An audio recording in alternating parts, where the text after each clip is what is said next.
For the past 12 years, Dave and Cheryl Rose have given a great deal of time to the Children with Cancer Christmas Foundation. The group gives the children and their families a Christmas party each year to help ease their burdens. Dave Rose can relate to these children even more since he was diagnosed with cancer last month. Kathy Aiken recently went to the Rose home to see how the BYU coach is recovering.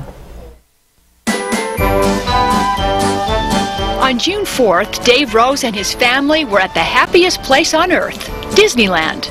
You know, there's my family and everyone's laughing and smiling. And I just remembered having that feeling of thinking, I am the luckiest woman on this earth. However, 1 hour after this family photo was taken, Dave wasn't feeling so lucky. Thought maybe I had the flu, thought maybe some heat stroke or dehydration or something, but nothing very serious. It was serious. Less than 24 hours later, after a flight to Las Vegas, Rose was rushed to the hospital, but he was certain it would be a short stay. After all, he had a basketball camp in a few days.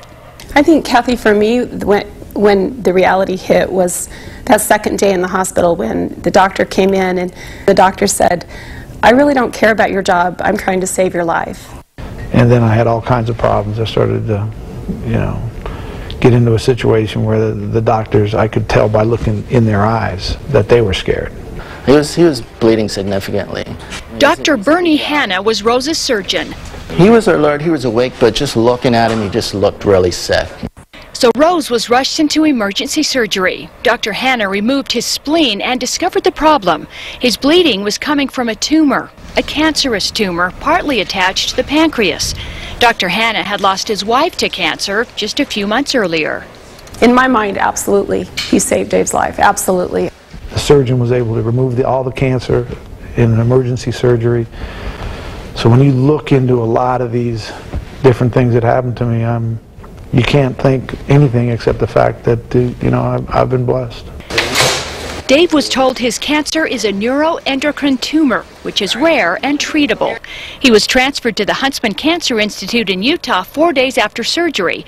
It was there Rose was told the cancer is in remission. We know for a certainty that what happened with Dave was a miracle. One of Rose's first priorities after returning home was a meeting with his players, reassuring his team he's still their coach. We need to prepare these players for life. They're going to be great leaders. They are great leaders. They're great players. I just want to make sure that when they get out there and life hits them, that they're ready for it. Just like it hit Rose so unexpectedly last month. From the Mortensen family. He continues to receive support from all over the country, and he's slowly increasing his workload. Rose said the way he coaches the game of basketball won't change, though his game of life has been changed forever. If it all works out the way I want it to and the way I think it's going to, there's no question this will be as far as just a life-changing experience, as good as anything we could go through. It'll never be the same. I mean, we will have a whole different perspective on everything that we do because we've been given a second chance. In Provo, I'm Kathy Aiken, KSL 5 News. Rose has lost nearly 20 pounds and will have periodic scans to make sure the cancer does not return. He expects to be on the court in 3 months as he begins his 5th season as BYU's head basketball coach.